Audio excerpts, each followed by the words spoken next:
ఫెరీలో బయలుదేరి హెవలాక్ ఐలాండ్ అని వెళ్తాం. ఈ హెవలాక్ ఐలాండ్కి వెళ్ళటానికి ఆల్మోస్ట్ ఒక 1 అవర్ జర్నీ ఉంటుందండి. సేమ్ మనకి అన్ని మన బ్యాగ్స్ స్క్రీనింగ్ అంతా సేమ్ ఉంటుంది అక్కడ. అది కూడా 40 మినిట్స్, అది కూడా అద్భుతంగా ఉంటుందండి. ఆ సముద్ర జలాలు ఆ ఫెరీ వెళ్తూ ఉంటే చక్కటి చల్లటి గాలి, తర్వాత చుట్టుపక్కల మిగతా ఐలాండ్స్ కూడా కనపడతా ఉంటాయి మనకి. సో హెవలాక్ ఐలాండ్ దిగిన తర్వాత అక్కడి నుంచి బయలుదేరి మన హోటల్కి వెళ్తాం. ఈవినింగ్ టైం మనకి అక్కడ రాధానగర్ బీచ్ అని ఉందండి. రాధానగర్ బీచ్ చాలా ఫేమస్ బీచ్.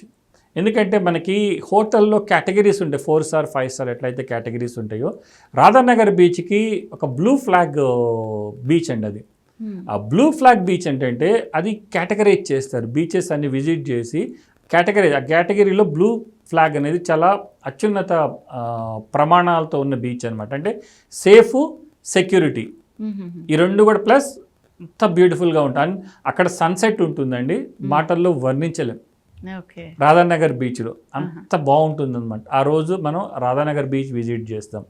మరుసటి రోజు మళ్ళీ బయలుదేరి అక్కడి నుంచి ఒక ఎలిఫెంటా బీచ్ అని ఉంటుంది.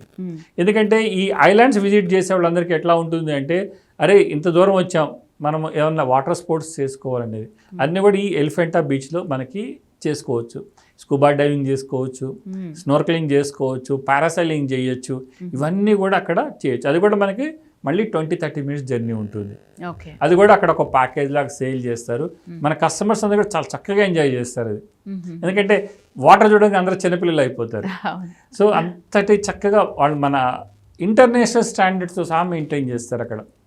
మామూలుగా మనం బయటకు వెళ్తేనే అలాంటి స్టాండర్డ్స్ చూస్తాం, కానీ మన ఇండియాలోనే అటువంటి ప్లేస్ ఉంది, అలాగా మెయింటైన్ చేస్తారనేది ఇప్పటివరకు కూడా చాలా మందికి తెలియదు. అందువల్ల ఏంటంటే అందరూ అండమాన్ నికోబార్ కనుక విజిట్ చేస్తే విదేశీ ప్రయాణం చేసినటువంటి అద్భుతం, అంతటి అనుభూతి కలుగుతుందండి అది. సో ఎలిఫెంటా బీచ్ అక్కడి నుంచి మళ్ళీ బయలుదేరి బ్యాక్ వస్తాం. మరుసటి రోజు మళ్ళీ కాలాపత్తర్ బీచ్ అని ఉంటుంది. ఆ కాలాపత్తర్ బీచ్ కూడా అంతే, అక్కడ మొత్తం చుట్టూ ఫారెస్ట్ లాగా ఉంటుంది, స్వచ్ఛమైన గాలి అండి, అంత బాగుంటుంది ఆ ఫారెస్ట్లో.